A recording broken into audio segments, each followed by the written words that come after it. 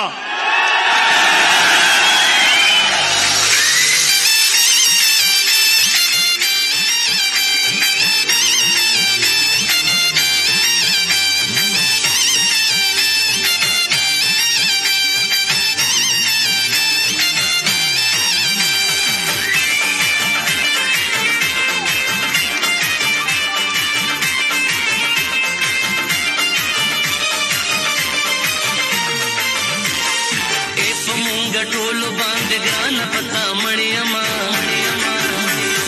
एक मूंगा टोलो बांध ग्रान पता मणियमा।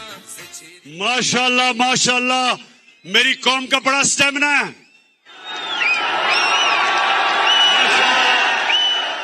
अच्छा, अब ये जो मैं आपके सामने बात करने लगा हूं, ये मैं आपको बता दूं कि मैं बड़ी कम तकरीर लिखता हूं, लेकिन क्योंकि ये बात एक ऐसी है कि मैं ये नहीं चाहता कि मैं जज्बात में आके कोई ऐसी बात कर दूं कि हमारे मुल्क को हमारी फॉरेन पॉलिसी इफेक्ट उससे हो जाए। तो इसलिए मैं जिम्मेदार होके बड़ा ये तकरीर लिखी और मैं आपको एक एक जुमला बताता हूं। अब जरा आपने गौर से सुना है।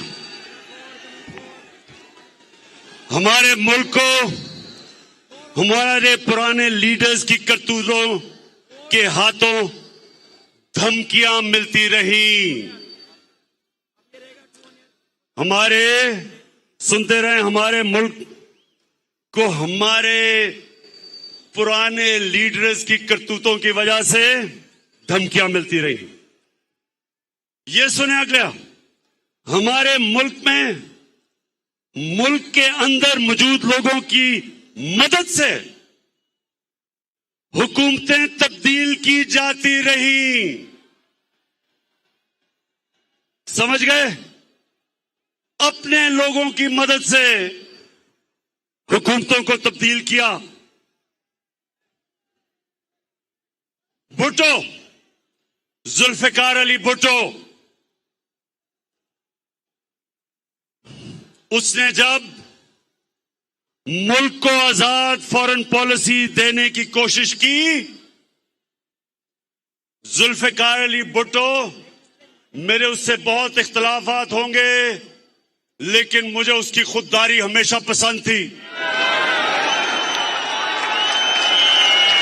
उसने मुल्क को जब आजाद फॉरेन पॉलिसी देने की कोशिश की तो फजल रहमान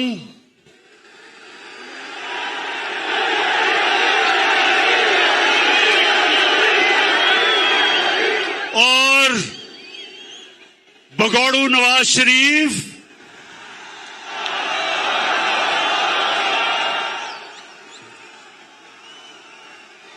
इनकी सुनते रहें, सुने सुने सुने सुने, अभी मैं और भी आता हूं कि इन दोनों की उस वक्त की पार्टियों ने